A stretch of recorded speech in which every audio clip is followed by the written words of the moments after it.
जय हिंद स्टूडेंट, सभी प्यारे बच्चे जो क्लास में जुड़ चुके हैं सभी प्यारे स्टूडेंट्स को जय हिंद बच्चों। केमिस्ट्री का टॉपिक आज की क्लास में हम करने वाले हैं, जिसमें हम पढ़ेंगे केमिकल रिएक्शन। रासायनिक समीकरण आपके सिलेबस में दी गई है।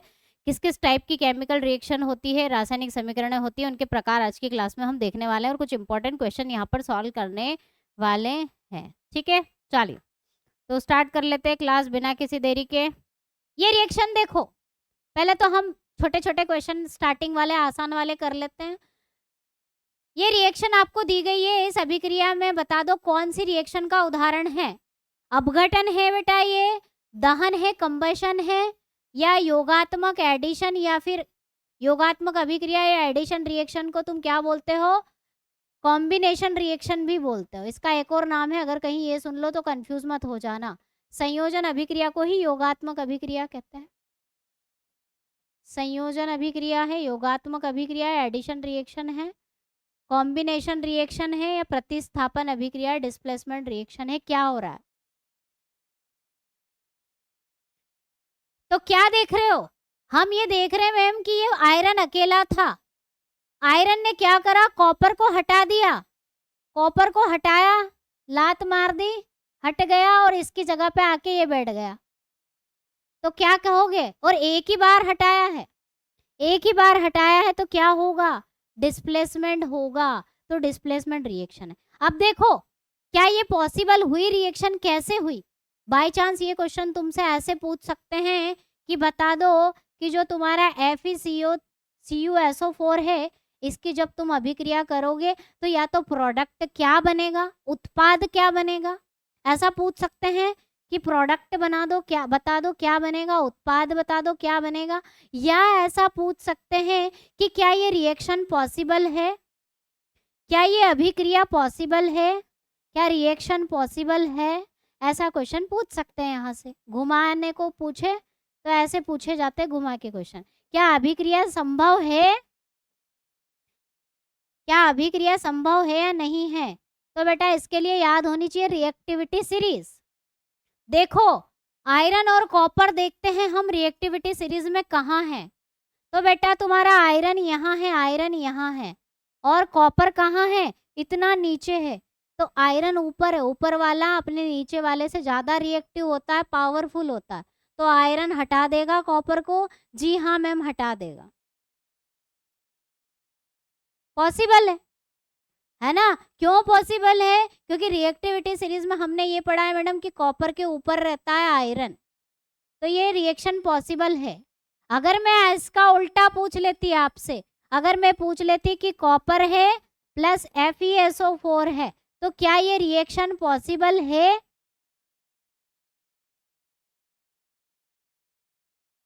क्या ये रिएक्शन पॉसिबल है? ये तो पॉसिबल है। और इसका प्रोडक्ट क्या बनेगा? कॉपर हट जाएगा और FeSO4। बहुत आसान है, प्रोडक्ट रटने नहीं होते रिएक्शन में। कॉपर अलग हो गया और तुम्हारा FeSO4 बन गया। अब इसमें रिएक्शन पॉसिबल नहीं है, नॉट पॉसिबल। क्यों? क्योंकि कॉपर नीचे है और आयरन ऊपर है, तो पॉसिबल नहीं होगी। तो इस तरह से रिएक्टिविटी सीरीज आपको मदद करती है डिस्प्लेसमेंट रिएक्शन पहचानने में। तो पहले वो भी याद करनी पड़ेगी, है ना? ठीक है, चलो अब ये वाली रिएक्शन देख लो। पीबी यानी कि लेड है, कॉपर क्लोराइड से अभिक्रिया कर रहा है और लेड क्लोराइड बना दिया और कॉपर को हटा दिया।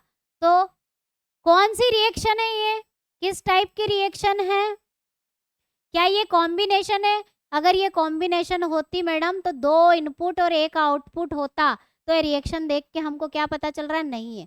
डिस्प्लेसमेंट और डबल डिस्प्लेसमेंट रिएक्शन में आपको हमेशा मिनिमम 2 इनपुट और मिनिमम 2 आउटपुट देखने को मिलते हैं। AB और CD ऐसे करके 2 आपको देखने को मिलते हैं। डिकम्पोजिशन में नहीं है। डिकम्पोजिशन में मैडम एक ही इनपुट होता है, एक ही रिएक्टेंट होता है, एक ही अभिकर्मक होता है। तो ये भी नहीं है। अब यहाँ पर डिस्प्लेसमेंट है कि डबल डिस्प्लेसमेंट है, ये थोड़ा पहचानना मुश्किल। क्या एक ही ने लात मारी या किसी 2 ने लात मार दी और हटा के बैठ गया? एक ही बार जगह चेंज हुई है ना। एक बार जगह चेंज होती है तो उसे हम सिंगल डिस्प्लेसमेंट बोलते हैं, यानी कि एकल विस्थापन बोलते हैं। एक ही बार क्या हुआ? एक ही बार पीबी ने कॉपर को हटा दिया और PbCl2 बन गया। तो एक ही विस्थापन हुआ है, सिंगल डिस्प्लेसमेंट का उदाहरण है ये, डबल डिस्प्लेसमेंट नहीं है। ठीक है, अब तुम फिर से हम रिएक्टिविटी सीरीज में इनको चेक कर लेते हैं। लेड और कॉपर कहाँ है? Pb और Cu है कहाँ? है भी कि है कि नहीं है? है। देखो तुम्हारा लेड कॉपर के अभी भी ऊपर ही है बेटा, लेड कॉपर के अभी भी ऊपर है, इसीलिए डिस्प्लेसमेंट हो गया। अगर कॉपर को लेड को हटाना होता तो रिएक्शन नहीं होती। ठीक है, चलो आगे बढ़ते हैं। किस प्रकार की प्रतिक्रिया को समीकरण द्वारा दर्शाया गया है? ये जो रिएक्शन आपको दिख रही है, ये मुझे बता दो किस टाइप की रिएक्शन है?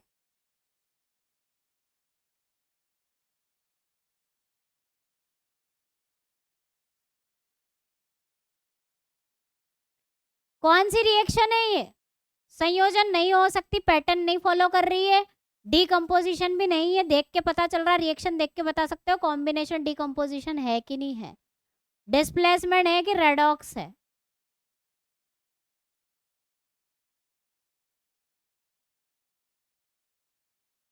डिस्प्लेसमेंट।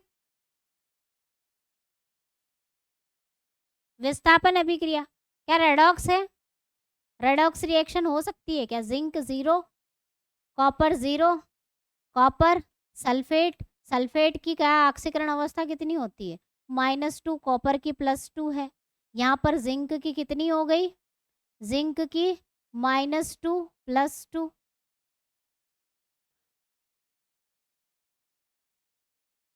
जिंक की ऑक्सीकरण अवस्था बढ़ गई है, कॉपर की ऑक्सीकरण अवस्था कम हो गई है। रेडॉक्स है क्या ये?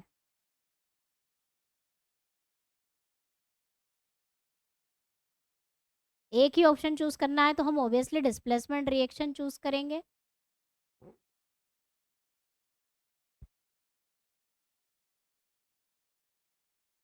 है ना, है कि नहीं है ना? है बेटा, ये रेडॉक्स भी है, ये रेडॉक्स भी है। ऑक्सीकरण अवस्था में कमी और वृद्धि होना रेडॉक्स रिएक्शन पहचानने का तरीका है। भले एक और लगा दो मैडम ई करके, है ना? ये दोनों तरह की रिएक्शन है ना, दोनों है। हम रेडॉक्स रिएक्शन पढ़ चुके हैं। जो बच्चे नए हैं, अभी जो नए बच्चे मुझसे डाउट पूछ रहे थे कि मैडम हम कहाँ से पढ़े, हम कैसे पढ़े, तो कोई दिक्कत नहीं है बेटा, रिवीजन क्लास से पढ़ लो। फाउंडेशन बैच आपको अगर ज़रूरत लगती है पढ़ते पढ़ते तो उसमें जाना, नहीं तो भले मत पढ़ना। रिवीजन बैच से पढ़ लो, काम हो जाएगा, है ना? चलिए, जब कोई धातु किसी अम्ल से हाइड्रोजन को विस्थापित करती है तो यह कौन सी अभिक्रिया का उदाहरण है? धातु अम्ल से हाइड्रोजन को विस्थापित कर देती है। तुम जानते हो कि धातु के अम्लों के साथ अभिक्रिया कराने पर हाइड्रोजन गैस निकलती है।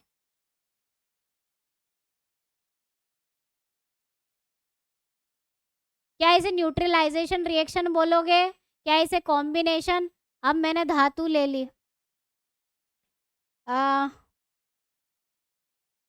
हाइड्रोक्लोरिक एसिड के साथ किसी मेटल को ले लो, NaCl बना लिया और हाइड्रोजन गैस निकाल दी।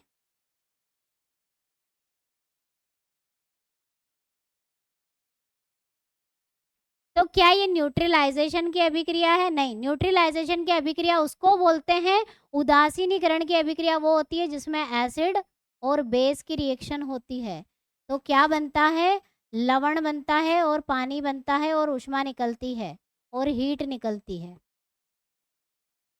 ये है तुम्हारी न्यूट्रलाइजेशन की रिएक्शन, इसको बोलते हैं न्यूट्रलाइजेशन।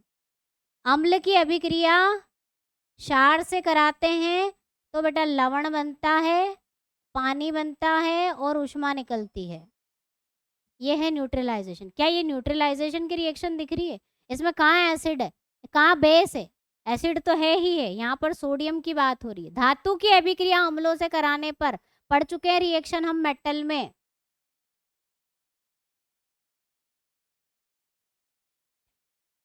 क्या कॉम्बिनेशन? कॉम्बिनेशन में पैटर्न ही फॉलो नहीं हो रहा मैडम, दो तो जुड़ रहे हैं लेकिन आउटपुट एक से ज्यादा बन रहा है, एक ही बनना चाहिए। कॉम्बिनेशन रिएक्शन नहीं है। क्या ये डिस्प्लेसमेंट रिएक्शन है?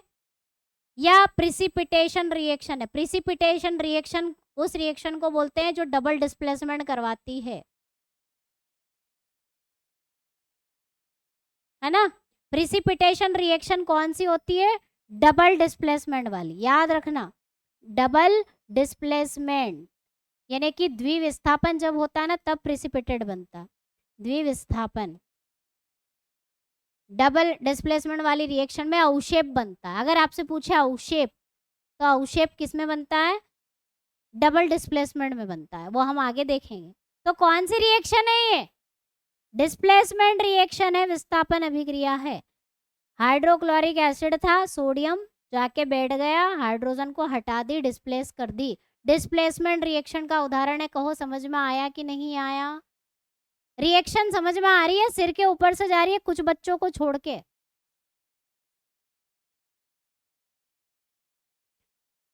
कमेंट सेक्शन में मुझे यस और नो लिख के भेजो। यस लिख के भेजो अगर समझ में आ रहा है, और नहीं आ रहा है तो नो लिख के भेजो।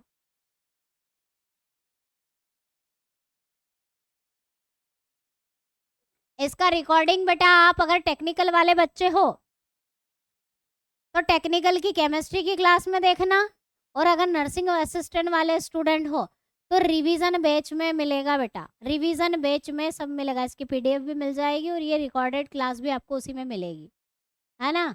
ये क्या हुआ, क्या हुआ आशीष, क्या समझ में नहीं आया? तो बेटा समझ में नहीं आया तो तुम्हारा पूछने का हक बनता है ना कि मैडम पूछे, हमें ये समझ में नहीं आ रहा।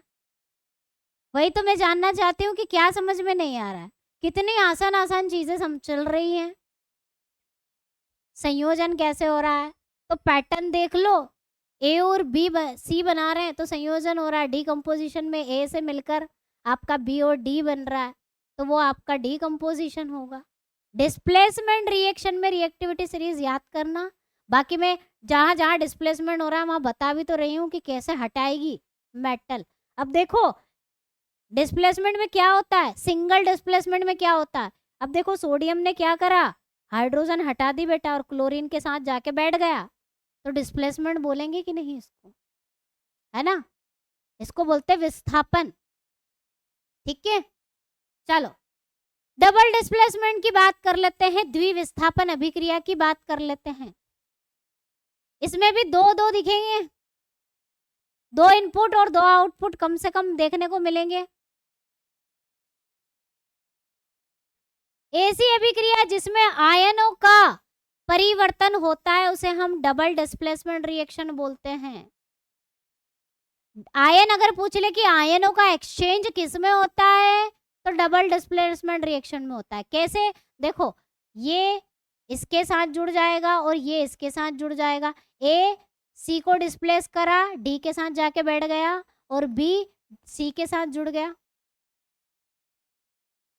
दो बार डिस्प्लेसमेंट हुआ है, एक बार ये और दूसरी बार ये, डबल डिस्प्लेसमेंट इसको बोलते हैं। सिर्फ एक ही बार विस्थापन हो, एक ही अपनी जगह बदल दे और किसी और के साथ जाके बैठ जाए तो उसे एकल विस्थापन कहते हैं। लेकिन दो बार हो रहे हैं इसे डबल डिस्प्लेसमेंट द्विविस्थापन अभिक्रिया बोलते हैं। ठीक है,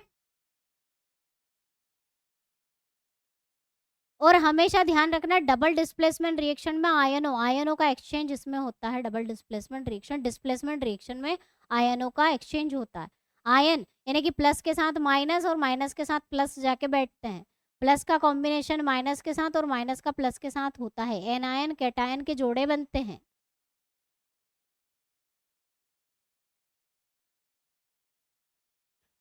रेस्पिरेशन श्वसन में देखो पूरी रिएक्शन लिखो क्या हो रहा है। 6 CO2 6 O2 सॉरी कार्बोहाइड्रेट टूट रहा है ना। C6H12O6 ऑक्सीजन के साथ रिएक्शन कर रहा है और क्या बना रहा है 6 CO2 6 H2। तो क्या इसमें डिस्प्लेसमेंट हो रहा है?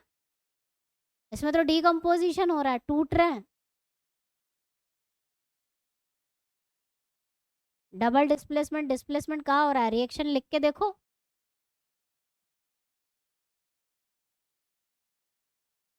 ठीक है, चलो तो आयनों की बात कर रहे हैं तो रिएक्शन पूछ ले तो double displacement reaction also known as precipitated reaction. अवक्षेप अभिक्रिया अगर पूछे कि अवक्षेप अभिक्रिया किसको बोलते हैं तो डबल डिस्प्लेसमेंट। कैसे, देखो एक एग्जाम्पल यहाँ लिखा है मैंने, सिल्वर नाइट्रेट। और ध्यान रखना ये अभिक्रिया हमेशा एक्वस सॉल्यूशन में होती है, हमेशा एक्वस सॉल्यूशन जलीय घोल में होती है। जलीय घोल के बिना ये रिएक्शन पॉसिबल नहीं है, इसमें एक्वस सॉल्यूशन ही लेते हैं। यानी कि सिल्वर नाइट्रेट को पानी में घोल के सॉल्यूशन बनाओगे और NaCl को भी पानी में घोलोगे, इन दोनों को पानी में डाल दोगे तब जाके रिएक्शन होगी। यानी कि एक्वस सॉल्यूशन चाहिए, है ना, सिल्वर नाइट्रेट और सोडियम क्लोराइड।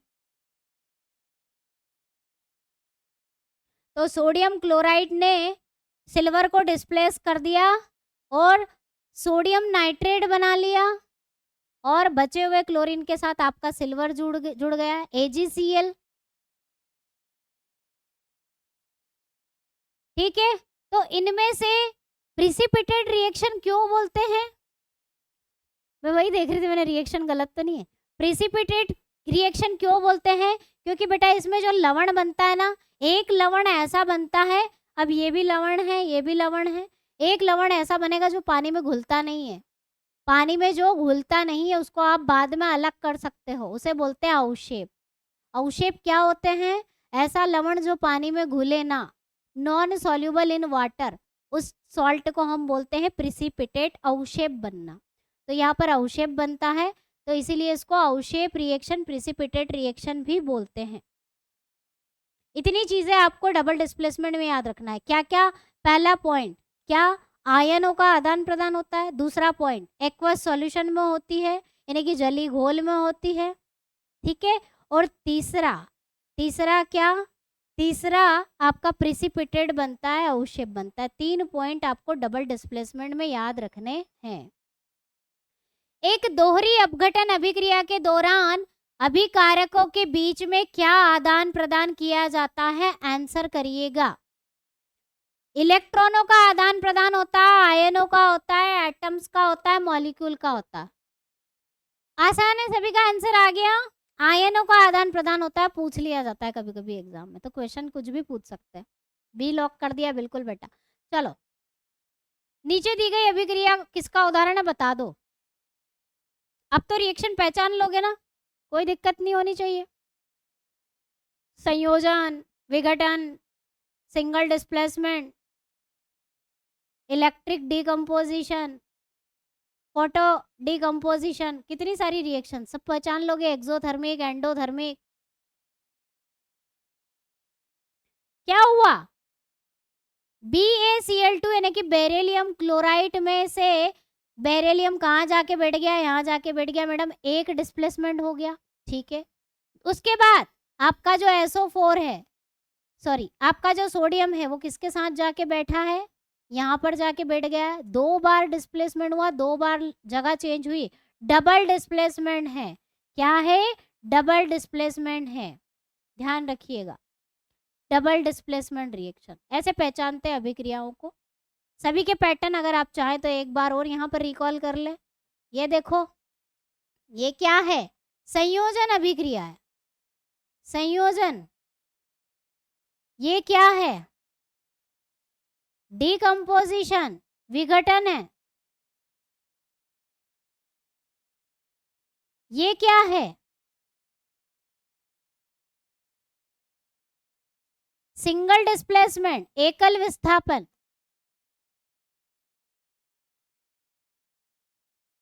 ये क्या है? Double displacement.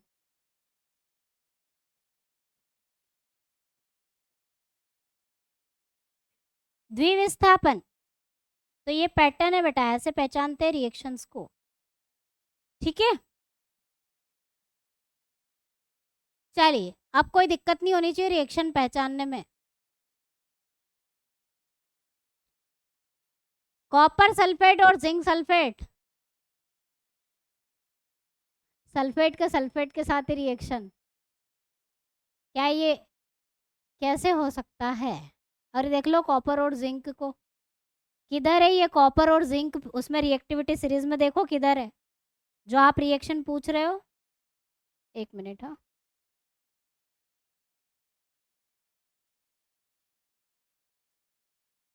अब तुम बता दो कि ये कॉपर नीचे है, ये तुम्हारे जिंक को कैसे डिस्प्लेस कर सकता है? रिएक्शन नहीं है, गलत है रिएक्शन, पॉसिबल नहीं होगी ना। कैसे पॉसिबल है? कॉपर नीचे है, जिंक ऊपर है। जो तुम रिएक्शन पूछ रहे हो कौन सी वाले की, कॉपर सल्फेट और जिंक सल्फेट की रिएक्शन होगी कि नहीं होगी? जिंक डिस्प्लेस कर सकता है कॉपर को, but copper is not displace, नहीं कर सकता।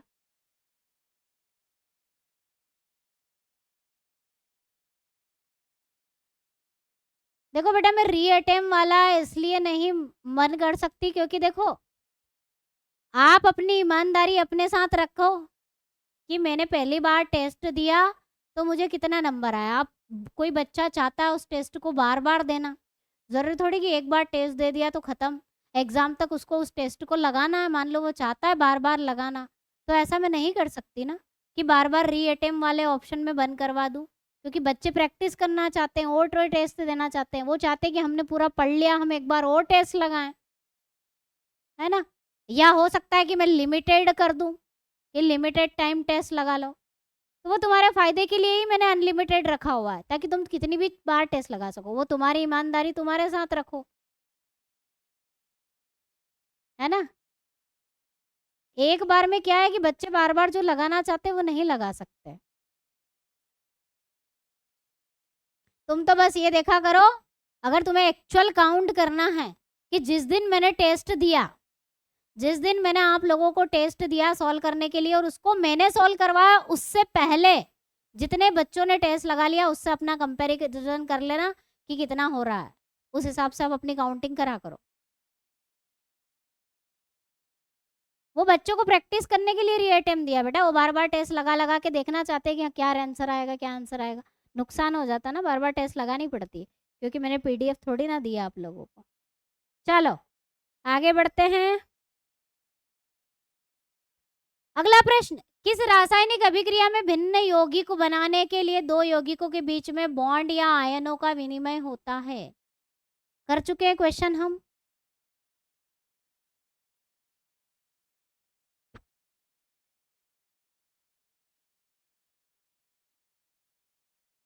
In which chemical reaction there is an exchange of the bond or ion to compound to form different compounds? Double displacement, double displacement, दोहरी विस्थापन अभिक्रिया कर चुके हैं हम। चलो अगला प्रश्न, निम्नलिखित में से किस अभिक्रिया में अवक्षेप तैयार होते हैं? Which reaction produce precipitate, sorry, अवक्षेप बनाती है? कौन सी अभिक्रिया अवक्षेप बनाती है? अपघटन वाली, डिस्प्लेसमेंट वाली, डबल डिस्प्लेसमेंट वाली, कॉम्बिनेशन वाली? डबल डिस्प्लेसमेंट वाली बनाती है madam. Option B is the right answer. ठीक है, चलो, निम्नलिखित में से कौन सी एक अवक्षेप अभिक्रिया है? Which of the following is a precipitation reaction? कौन सी रिएक्शन है जो प्रिसिपिटेट बनाएगी? That means double displacement reaction पूछ ली इनडायरेक्टली, कौन सी हो सकती है इसमें से बता दो फटाफट से।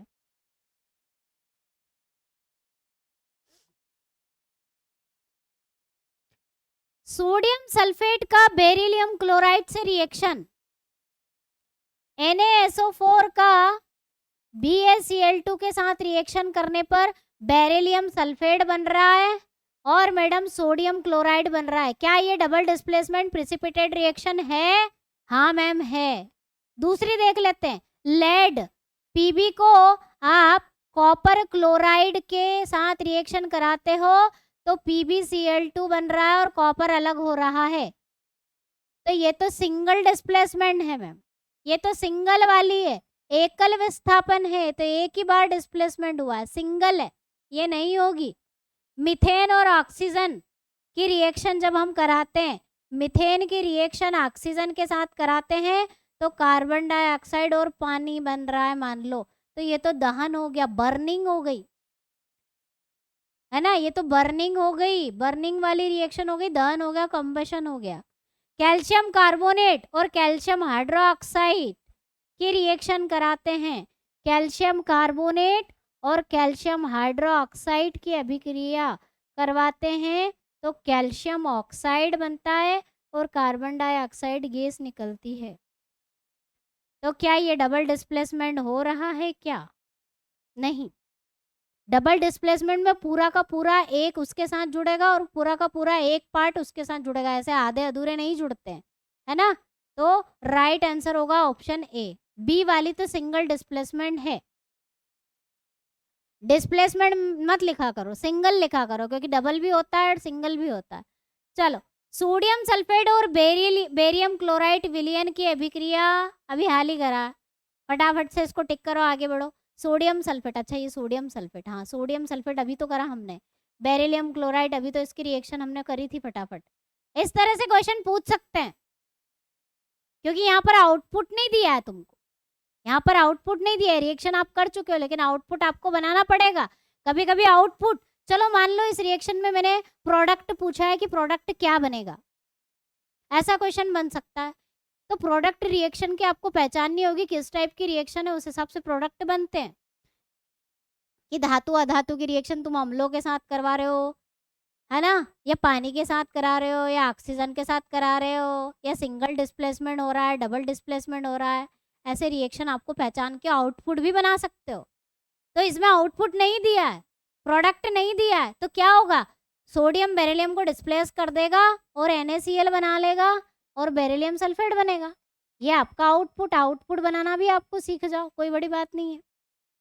डबल डिस्प्लेसमेंट है, वैसे हम कर चुके हैं इसको, पर ये मैं इसलिए बता रही हूँ कि आपको कभी कभी आउटपुट नहीं देते हैं, प्रोडक्ट नहीं देते हैं, तो पहचानना पड़ती है रिएक्शन, है ना। हाँ, चलो, निम्नलिखित में से कौन सी एक डबल डिस्प्लेसमेंट रिएक्शन नहीं है? नहीं है बताना है।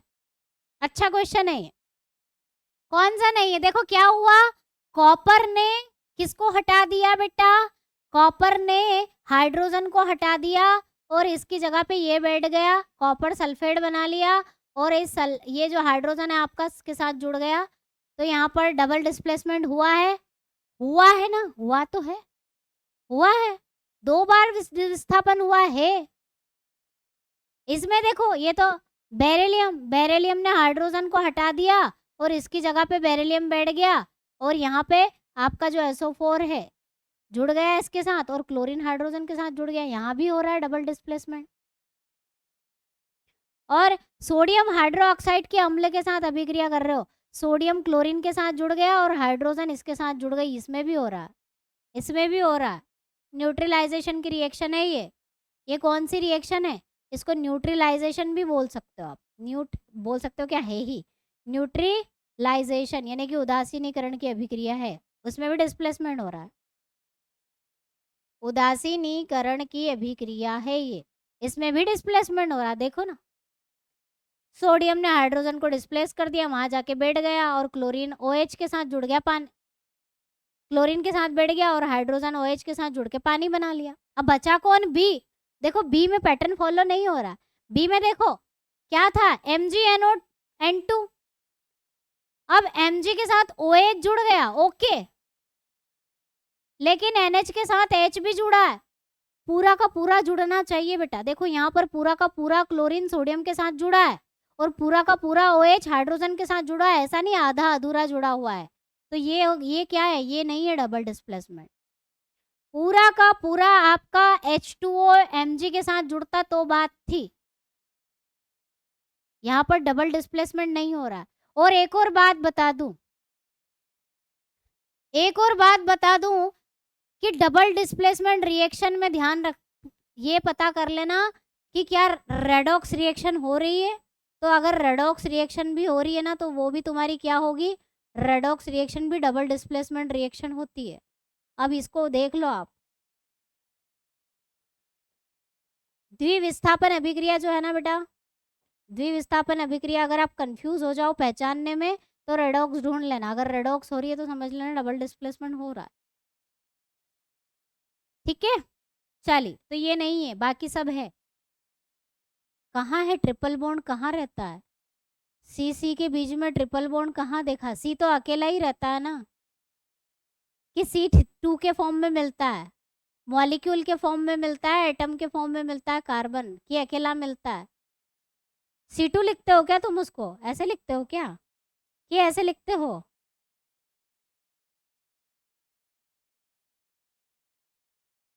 ट्रिपल बॉन्ड तो कार्बनिक कंपाउंड में बनते हैं, उसमें भी वैलेंसी एक इलेक्ट्रॉन फ्री रह जाता है तब है। चलो वह प्रक्रिया बताओ जिसमें अम्ल और क्षार मिलकर लवण और पानी का निर्माण करते हैं। फटाफट से बता देना, टिक कर देना जल्दी जल्दी, इसमें सोचने की बात ही नहीं है। अम्ल और क्षार जब मिलते हैं तो कौन सी रिएक्शन होती है? अम्ल और क्षार जब मिलते हैं तो कौन सी रिएक्शन होती है, वो उसको हम क्या बोलते हैं?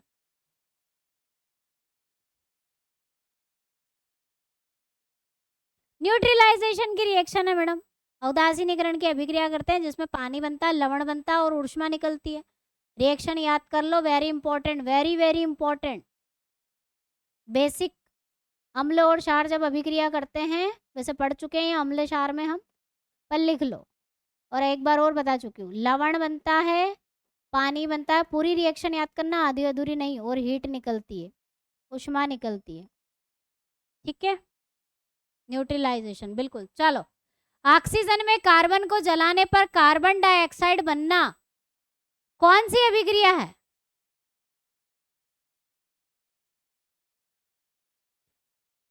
कार्बन को ऑक्सीजन की उपस्थिति में रिएक्शन करके कार्बन डाइऑक्साइड बनाना कौन सी अभिक्रिया? जलाना, जलना, दहन करना, कौन सी रिएक्शन होगी? क्या न्यूट्रलाइजेशन की है, क्या डिस्प्लेसमेंट है, क्या कंबशन रिएक्शन है, या डीकंपोजिशन रिएक्शन है? कंबशन, दहन बोलते हैं इसको बेटा, दहन की रिएक्शन है, इसे दहन कहा जाता है, ठीक है। चलिए, जब एक धातु ऑक्सीजन के साथ अभिक्रिया करती है तो क्या बनता है? मेटल की रिएक्शन ऑक्सीजन के साथ हम कर चुके हैं, क्या बनता है? धातु की अभिक्रिया ऑक्सीजन से कराते हो, क्या बनता है? अधातु के ऑक्साइड बनेंगे, धात्विक ऑक्साइड बनते हैं, नॉन मेटल हाइड्रोक्साइड बनते हैं, मेटल हाइड्रोक्साइड बनते हैं, क्या बनता है? धात्विक ऑक्साइड बनते हैं, मेटल ऑक्साइड बनते हैं। मेटल ऑक्साइड कैसे होते हैं? जनरली मेटल के ऑक्साइड। धात्विक ऑक्साइड सामान्यतः कैसे होते हैं? अम्लीय प्रकृति के होते हैं कि क्षारीय प्रकृति के होते हैं? Very important question.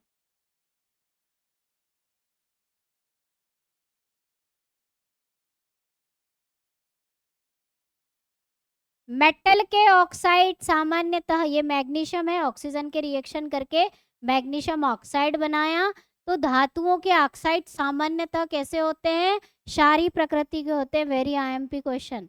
क्षारीय यानी कि बेसिक नेचर के होते हैं सामान्यतः, कुछ अपवाद हैं, जिंक के हैं, एल्यूमिनियम का है, जिंक का है, लेड के ऑक्साइड है, ये अपवाद है जो क्षारीय प्रकृति के नहीं होते, कुछ दोनों के होते हैं, कुछ अम्लीय प्रकृति के होते हैं, ठीक है। चलिए, उत्प्रेरक क्या होते हैं? What are catalyst? क्या होते हैं कैटलिस्ट? उत्प्रेरक क्या होते हैं?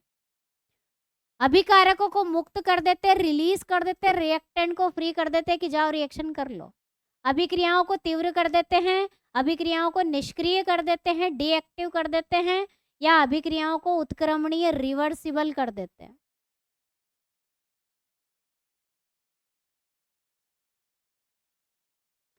तो रिएक्टेंट वो, सॉरी, कैटलिस्ट यानी कि उत्प्रेरक वो होते हैं जो अभिक्रिया की दर को चेंज कर देते हैं, कम भी कर सकते हैं, ज्यादा भी कर सकते हैं।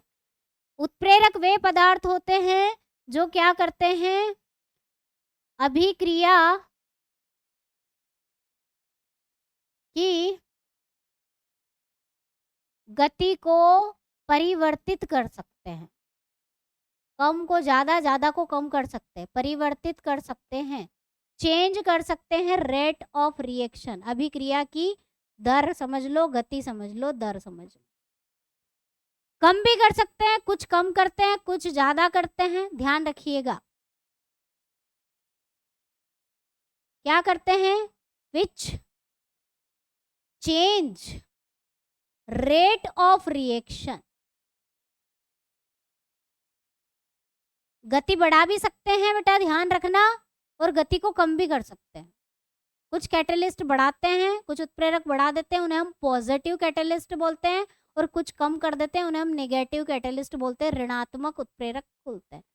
ठीक है, तो अभिकारकों को फिलहाल ऑप्शन के हिसाब से जाएं तो क्या होगा राइट आंसर कि मैडम अभिक्रिया की दर को बढ़ा देते हैं, तीव्र कर देते हैं रिएक्शन को। कई सारे कैटलिस्ट मैं आपको लिस्ट प्रोवाइड कर दूंगी, थोड़ा सा टाइम लगेगा उसमें। इसमें से कुछ है जो हम पढ़ चुके हैं, जैसे कि अमोनिया की हैबर विधि में हमने पढ़ा था।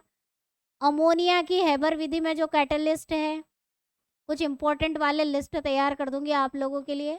अमोनिया की हैबर विधि में आप कौन सा कैटलिस्ट यूज करते हो, उत्प्रेरक कौन सा यूज करते हो?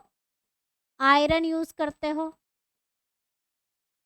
आयरन, है ना। और इसके अलावा हाइड्रोजनेशन में, हाइड्रोजनीकरण आगे हम पढ़ेंगे इस रिएक्शन को भी लास्ट में। हाइड्रोजनेशन में आप किसका उपयोग करते हो, कौन सा कैटलिस्ट उपयोग करते हो? निकल, प्लेटिनम या पैलेडियम, इन तीनों में से किसी एक का उपयोग करते हो, है ना। ये कुछ इंपॉर्टेंट है जो हम कर चुके हैं, और भी लिस्ट रहेगी जो वेरी वेरी इंपॉर्टेंट है, हमारे एग्जाम में आ सकते हैं, उनकी लिस्ट आपको मैं प्रोवाइड कर दूंगी कैटलिस्ट उत्प्रेरकों की। ये मोस्ट इंपॉर्टेंट वाले हैं, सबसे ज्यादा ये वाला है, ये एग्जाम में पूछा गया है। ठीक है, चलिए यहाँ पर एक अभिक्रिया देके रखी है और ये पूछा है कि किसका एग्जाम्पल है बता दो। ये रिएक्शन किसका एग्जाम्पल है फटाफट से बता दो। क्या कॉम्बिनेशन है, डबल डिस्प्लेसमेंट है या रेडॉक्स रिएक्शन है? बताओ कौन सी रिएक्शन होगी? हाँ, कांटेक्ट प्रोसेस से, वो कांटेक्ट वाले कैटलिस्ट। कौन सी रिएक्शन है मैडम? कॉम्बिनेशन तो नहीं दिख रही है, और डिस्प्लेसमेंट रिएक्शन भी नहीं दिख रही है मुझे तो, क्योंकि डिस्प्लेसमेंट का पैटर्न ही फॉलो नहीं कर रही है। और डबल डिस्प्लेसमेंट कहाँ हो रहा है? क्लोरीन अलग बन गया, डबल डिस्प्लेसमेंट कहाँ हो रहा है बताओ? डबल डिस्प्लेसमेंट में है ना, दो इनपुट है अगर तो दो ही आउटपुट बनना चाहिए, एक्स्ट्रा बन गया तो फिर वो डबल डिस्प्लेसमेंट नहीं रहती है। डबल डिस्प्लेसमेंट का पैटर्न देखो क्या है बेटा, ए बी सी डी, ए सी और बी डी, ये वाला पैटर्न रहता है डबल डिस्प्लेसमेंट में।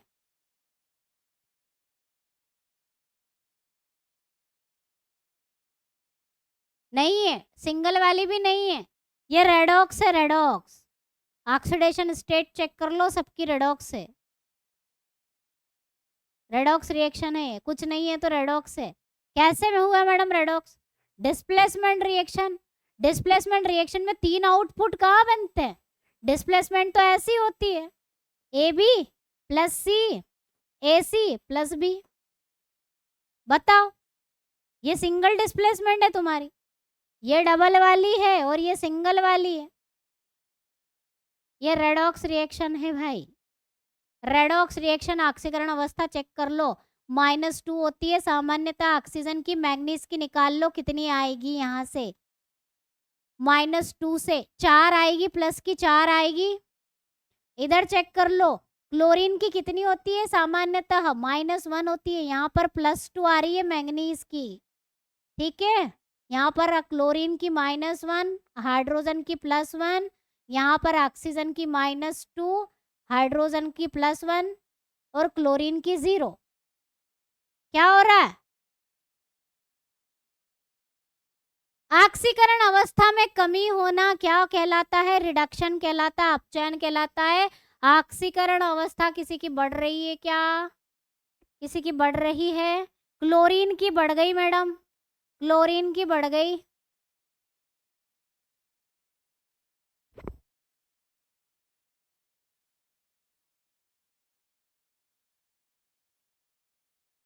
क्लोरीन की अगर हम देखें तो -1 से 0 हो गई।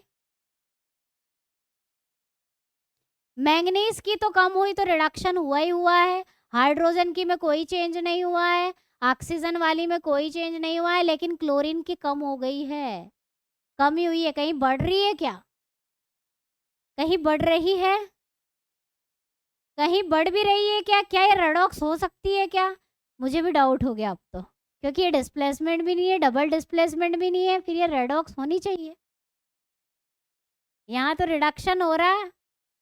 हाँ, क्लोरीन की बड़ी तो है, बड़ी है भाई, बड़ी। -1 से 0 हो गई, -1 से, देखो क्लोरीन की यहाँ -1 थी, -1 से 0 हो गई। मूल अवस्था में 0 होती है ना, तो 0 हो गई, बढ़ गई। अब बढ़ना क्या कहलाता है? बढ़ना, इंक्रीमेंट अगर ऑक्सीकरण अवस्था में हो जाता है तो उसको हम ऑक्सीकरण बोलते हैं, ऑक्सीडेशन बोलते हैं, यानी कि ऑक्सीकरण हो गया। और ऑक्सीकरण अवस्था अगर कम हो जाए, मैंगनीज की देखो, मैंगनीज की +4 थी, +4 से कितनी हो गई है? +2, कम हो गई, कम हो गई, रिड्यूस हो गई। तो क्या होता है? रिडक्शन होगा। क्या होगा? रिडक्शन होगा, अपचयन होगा। दोनों हो रहे हैं, ऑक्सीकरण भी हो रहा है, अपचयन भी हो रहा है, रेडॉक्स रिएक्शन है। हाँ, वो मुझे दिखा नहीं कि क्लोरीन की कहाँ गई, यहाँ भी क्लोरीन जुड़ा, यहाँ भी जुड़ा ना, तो वो कंफ्यूजन हो गया था इसलिए। ठीक है, तो रेडॉक्स रिएक्शन है भाई, ना कॉम्बिनेशन, ना डबल, ना सिंगल। पैटर्न भी फॉलो होने चाहिए, पैटर्न भी फॉलो होने चाहिए रिएक्शंस के। ठीक है, चलिए। संगमरमर चिप्स पर तनु हाइड्रोक्लोरिक एसिड की क्रिया, कौन सी रिएक्शन होगी इसमें से बता दो। संगमरमर, अब सब बता चुकी हूँ, चूना पत्थर किसको बोलते हैं, संगमरमर किसको बोलते हैं। अब संगमरमर पर तुम्हें हाइड्रोक्लोरिक एसिड डाल देना है, और क्या बनेगा, कौन सी रिएक्शन होगी, ये रिएक्शन कर सकते हो तुम लोग, बता दो कौन सी रिएक्शन होगी इसमें से। संगमरमर बोलते हैं कैल्शियम कार्बोनेट को, calcium carbonate, calcium carbonate, calcium carbonate, संगमरमर, चूना, चूना पत्थर। हाइड्रोक्लोरिक एसिड के साथ रिएक्शन कराने पर क्या बनेगा? अरे क्या बनता है रिएक्शन, ये वाली अगर याद हो गई होगी, मेटल की रिएक्शन याद हो गई। ये देखो, सबसे पहले कौन थे ये, सबसे पहले आंसर किसका आया था?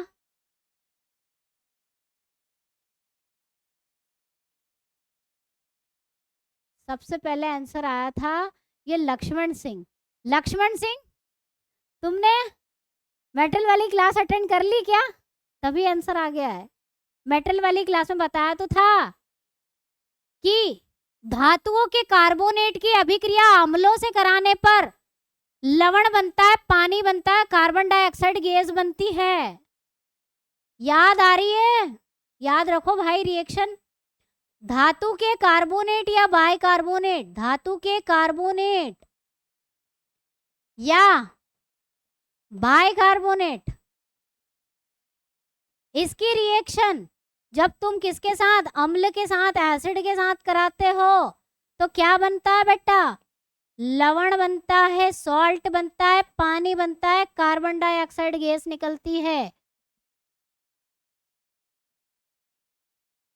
हाँ बिल्कुल, इसीलिए आंसर आया, मुझे लगा ही था। Option A is the right answer. पानी बनेगा भाई, कार्बन डाइऑक्साइड गैस बनेगी, और कैल्शियम कार्बोनेट धातु के कार्बोनेट है, धातु है कैल्शियम, अम्ल के साथ अभिक्रिया करा के लवण, पानी और कार्बन डाइऑक्साइड गैस बनेगी। कार्बन डाइऑक्साइड गैस बनती है, ध्यान रखिएगा। चलो, कॉपर ऑक्साइड और कार्बन मोनोऑक्साइड अभिक्रिया में अपचयन अभिकारक बता दो, रिड्यूसिंग एजेंट बता दो, अपचायक बता दो।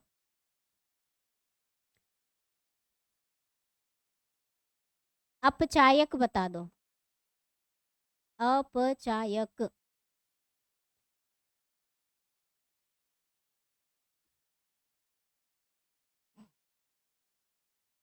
कौन है? कॉपर ऑक्साइड और कार्बन मोनोऑक्साइड की रिएक्शन में कौन रिड्यूसिंग एजेंट है? अब यहाँ तो रिएक्शन भी नहीं लिखी मैडम, क्या बनना चाहिए? रिड्यूसिंग एजेंट पहचानना है, क्या होगा? जिसका ऑक्सीकरण होगा वही रिड्यूसिंग एजेंट होगा। क्या पहचानना है? यहाँ पर रिड्यूसिंग एजेंट पहचानना है, तो जिसका ऑक्सीकरण होगा, किसका ऑक्सीकरण होगा इसमें? ऑक्सीडेशन जिसका होगा, जिसका ऑक्सीकरण होगा वही तुम्हारा क्या होगा, रिड्यूसिंग एजेंट होगा। वही क्या होगा, रिड्यूसिंग एजेंट होगा। ऑक्सीकरण में क्या होता है, ऑक्सीजन जुड़ जाती है। क्या ये रिएक्शन सही है? कौन होगा यहाँ पर रिड्यूसिंग एजेंट, किसका ऑक्सीकरण हो रहा है, कार्बन मोनोऑक्साइड। क्या रिएक्शन सही है? तो फिर इस हिसाब से अगर हम देखें तो कार्बन मोनोऑक्साइड के साथ ऑक्सीजन जुड़ गई है मैडम, और यहाँ से ऑक्सीजन हट गई है, तो इसका तो क्या हुआ, अपचयन हुआ। इसका अपचयन हो गया, इसका क्या हुआ, ऑक्सीकरण हुआ। और जिसका ऑक्सीकरण होता है वो कौन होता है, रिड्यूसिंग एजेंट होता है। Option C is the right answer, carbon monoxide. ठीक है, चलिए। ऑक्सीकरण अभिक्रिया जो गर्मी और प्रकाश पैदा करती है उसे क्या बोलते हैं? The oxidation reaction that produces heat and light is known as. बहुत आसान है, आसान है, ये क्वेश्चन लेना ही नहीं था। एक्सोथर्मिक उष्मा क्षेपी अभिक्रिया इसको बोलेंगे। फटाफट से टिक कर देते हैं, आगे बढ़ते हैं, जस्ट मिनट।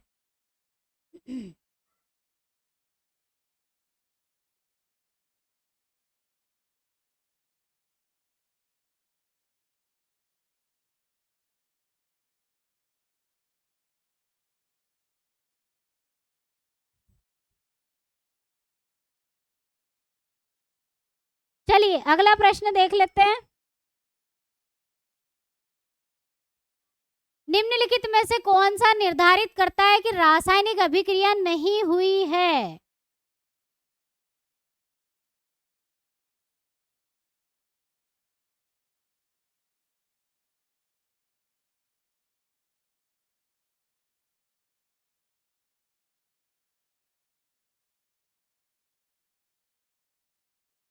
कौन सी चीज से आपको पता चलेगा कि रिएक्शन नहीं हुई? अगर गैस निकल रही है तो रिएक्शन हुई होगी, तभी नया प्रोडक्ट बना है ना। आकार में परिवर्तन हो गया, साइज में चेंज हो गया, तो क्या पता चल जाएगा। रंग में परिवर्तन पक्का, आपका केमिकल चेंज हो सकता है, रासायनिक अभिक्रिया हो सकती है। अवस्था में परिवर्तन, चेंज इन स्टेट, ये क्वेश्चन तो हम शायद कर चुके हैं। अवस्था में अगर परिवर्तन हो जाता है तो बता दो।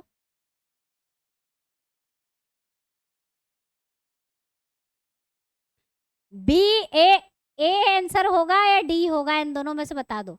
इनमें तो पक्का पता चलता है कि रिएक्शन हुई है। अब आकार में परिवर्तन आ गया या फिर अवस्था में परिवर्तन आ गया, स्टेट में चेंज आ गया। देखो स्टेट चेंज जो है, क्या केमिकल रिएक्शन में नहीं होती क्या state change? Option A, change in size. अगर किसी के साइज में चेंज आ गया तो तुम बता सकते हो रिएक्शन हुई है नहीं हुई है। स्टेट में चेंज होने से हो सकता है कोई सॉलिड से लिक्विड में चेंज हो गया हो। किसी रिएक्शन में तुमने सॉलिड लिया था और बाद में लिक्विड बना, तो पता चल सकता है कि हाँ रिएक्शन हुई होगी तभी ऐसा हुआ है। हो भी सकता है, नहीं भी हो सकता है। लेकिन अगर साइज में चेंज आ गया, आकार में परिवर्तन से तुम कैसे बोल सकते हो कि रिएक्शन हुई है नहीं हुई है? ठीक है, option A is the right answer. चलो, जब कोई पदार्थ रासायनिक प्रतिक्रिया के दौरान ऑक्सीजन प्राप्त करता है तो किस प्रकार की रिएक्शन कहलाती है? Oxidation, reduction. ऑक्सीजन का जुड़ना क्या कहलाता है? ऑक्सीडेशन, ऑक्सीकरण कहलाता है। Option B is the right answer, है ना। आसान है बेटा, ये तो इस तरह के क्वेश्चन तो आते ही है एग्जाम पक्का। एक रासायनिक समीकरण जहां समीकरण के दोनों पक्षों पर प्रत्येक तत्व के परमाणुओं की संख्या समान होती है, उस रिएक्शन को तुम क्या बोलोगे? A chemical equation where the number of atoms of each element same on the both side is known as, क्या कहोगे? Balanced, unbalanced, redox, precipitation reaction. संतुलित, दोनों पक्षों पर प्रत्येक तत्व के परमाणु की संख्या समान, बैलेंस्ड इक्वेशन कहते हैं ना उसको। बैलेंसिंग करने के लिए इक्वेशन आज तक आई नहीं है, लेकिन याद होना चाहिए करते कैसे, है ना। जैसे ये पानी वाली रिएक्शन ही हम देख लें, हाइड्रोजन और ऑक्सीजन है, ये दोनों मिलकर पानी बनाते हैं। अब रिएक्शन बैलेंस करना, यहाँ हाइड्रोजन 2 है, यहाँ 2 है, यहाँ ऑक्सीजन 1 है, यहाँ 2 है, यहाँ 2 करोगे तो हाइड्रोजन यहाँ 2 करनी पड़ेगी। तो ये बैलेंसिंग करना आती तो अभी तक तो नहीं आई है, लेकिन बाय चांस कभी आए तो आपको पता होना चाहिए कैसे करते हैं। तो दोनों साइड पर परमाणुओं की संख्या बराबर हो गई, बैलेंस इक्वेशन बोलते हैं इसको, संतुलित समीकरण कहा जाता है इसे, है ना। चलिए, कौन सा कथन सत्य है? रिएक्शन हमें आज कंप्लीट करनी है, एक रिएक्शन आगे नहीं पढ़ाएंगे बेटा, इसलिए आज थोड़ा सा टाइम ज़्यादा लग रहा है क्लास में। कौन सा कथन सत्य है बता दो, आसान है, प्रश्न कर दोगे, कोई बड़ी बात नहीं है। एक संतुलित रासायनिक समीकरण में अभिकारकों और उत्पादकों में सभी तत्वों के परमाणुओं की संख्या समान होती है। जी हाँ, सही है। दूसरा बोल रहा है कि एक असंतुलित रासायनिक समीकरण में अधि नहीं, अभिकारकों और उत्पादकों की संख्या असमान होती है। ये भी सही बोल रहा है, दोनों सही है, दोनों सत्य हैं, दोनों सत्य हैं, दोनों सही हैं। ये बोल रहा है कि बराबर होंगे और ये बोल रहा है कि नहीं, संतुलन में बराबर नहीं होंगे, संतुलन में बराबर होंगे, दोनों सही बोल रहे हैं, दोनों तो सही हैं, दोनों सही हैं, है ना। चले, फोटोकेमिकल रिएक्शन देख लेते, किसको बोलते हैं?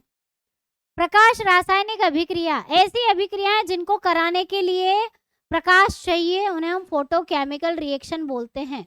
जैसे कि हमने डिकम्पोजिशन वाली देखी थी, कौन सी? लाइट वाला डिकम्पोजिशन, फोटो डिकम्पोजिशन देखा था। तो फोटो डिकम्पोजिशन इसके अंदर ही आ जाता है, लेकिन बहुत सारी रिएक्शन में डिकम्पोजिशन नहीं भी होता है और लाइट की जरूरत पड़ती है। ऐसी अभिक्रियाओं को फोटो केमिकल रिएक्शन कहते हैं, प्रकाश रासायनिक अभिक्रिया कहा जाता है।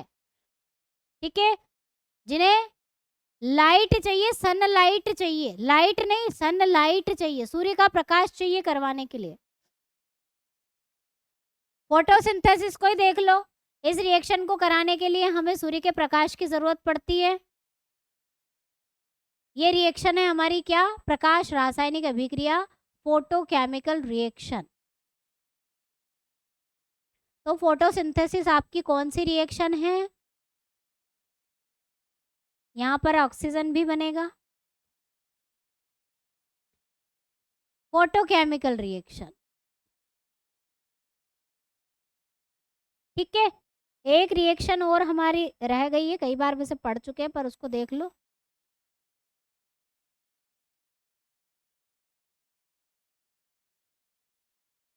हाइड्रोजनीकरण, हाइड्रोजनेशन। क्या होता है हाइड्रोजनेशन में? मैंने बोला कि हाइड्रोजनीकरण में हम जो कैटलिस्ट यूज करते हैं, निकिल, पैलेडियम, प्लेटिनम, ये वाले उत्प्रेरक यूज करते हैं। इसमें होता क्या है? तो ये रिएक्शन में हम क्या करते हैं? Unsaturated hydrocarbon. अनसेचुरेटेड हाइड्रोकार्बन हम किसको बोलते हैं? जिसमें डबल या ट्रिपल बॉन्ड हो, जैसे कि एल्कीन और एल्काइन, उनको हमें किसमें परिवर्तित करना है? एल्केन में बदलना है, सेचुरेटेड में बदलना है, संतृप्त में बदलना है। उसे हम कहते हैं क्या? हाइड्रोजनीकरण, हाइड्रोजनेशन की रिएक्शन। वेरी इंपॉर्टेंट रिएक्शन है, इससे भी क्वेश्चन कई बार एग्जाम में बने हैं। ठीक है, इसे कहते हैं हाइड्रोजनीकरण। अनसेचुरेटेड से सेचुरेटेड हाइड्रोकार्बन बनाने की प्रक्रिया हाइड्रोजनेशन कहलाती है।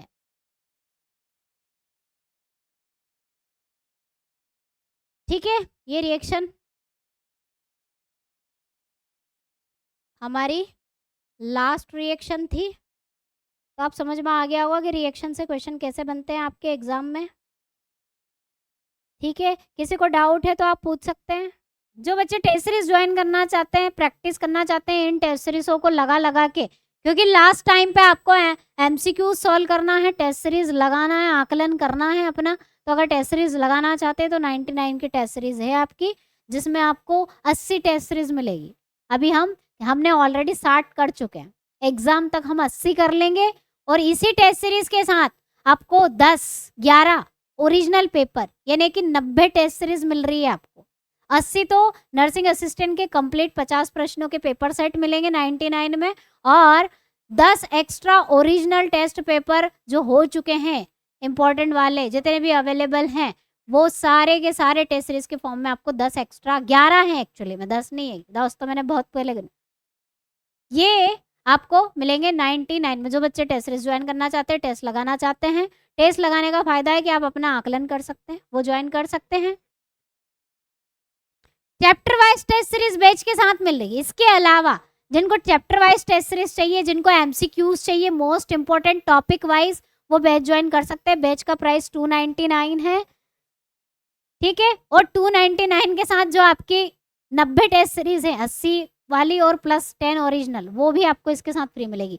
टॉपिक वाइज टेस्ट सीरीज और साथ ही साथ पीवाईक्यू वाली टेस्ट सीरीज और साथ ही साथ टेस्ट पेपर 80 और पूरा रिवीजन बैच के मोस्ट इंपॉर्टेंट एमसीक्यू सब आपको 299 में प्रोवाइड किया जाएगा। इससे ज़्यादा आपको पढ़ने की ज़रूरत मेरे ख्याल से नहीं। और क्लासेस रिवीजन बैच में लाइव चल रही हैं अभी, बायोलॉजी, केमिस्ट्री और फिजिक्स की, तो रिवीजन करते रहिए। इसी तरह के क्वेश्चंस एमसीक्यूज आपको सॉल्व करना है। पेपर सेट की प्लेलिस्ट है, जो यूट्यूब से पढ़ाई कर रहे हैं बच्चे, पूरी प्लेलिस्ट है। पेपर सेट आप वहाँ से भी लगा सकते हैं। मिलते हैं नेक्स्ट क्लास में, तब तक के लिए जय हिंद, जय भारत, वंदे मातरम।